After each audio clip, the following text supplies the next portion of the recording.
Then I had to unearth my own 14-year-old and who was also in a complex period of life and kind of weave them together and then learn how to actually leave Sigourney over in the corner and just let Kiri out to, to be in this world.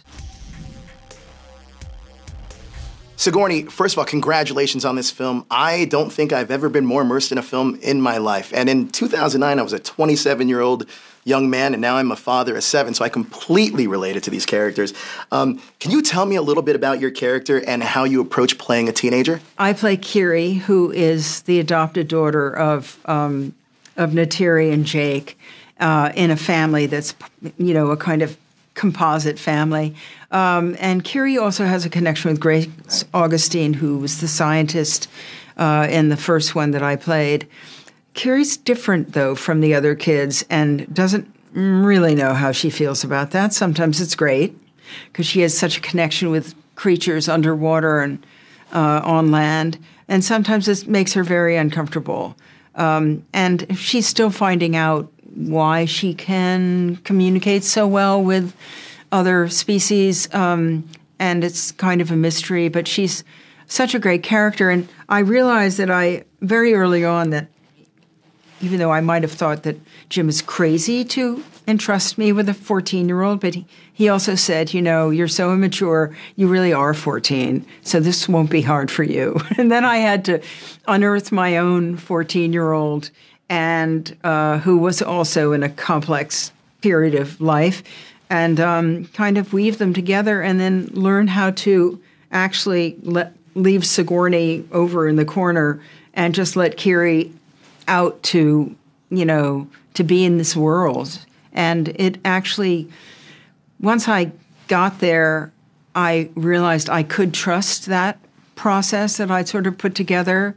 But I still had no idea that it would work as well as it does. Oh, yeah. She's really different and very gentle.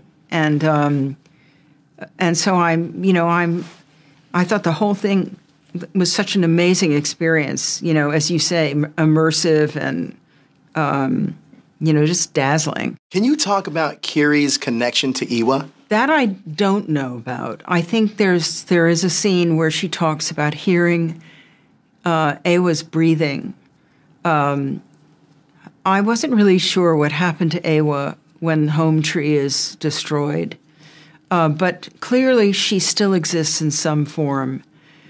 And why, Eywa is, that Kiri is, can hear things that other people don't hear. I think it makes Kiri quite uncomfortable, but I think because she's so sensitive to all of nature, that she would also be sensitive to Eywa. Kiri is a brand new character, and you played Grace in the first film. Is there anything from Grace that you wanted to take and use for Kiri in this film at all? Oh, there's definitely a transfer of the curiosity, the love of nature.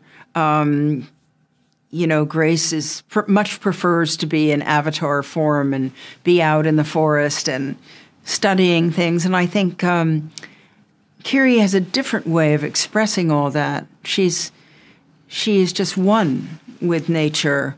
And where that comes from, I'm not sure, but it's very much in the script.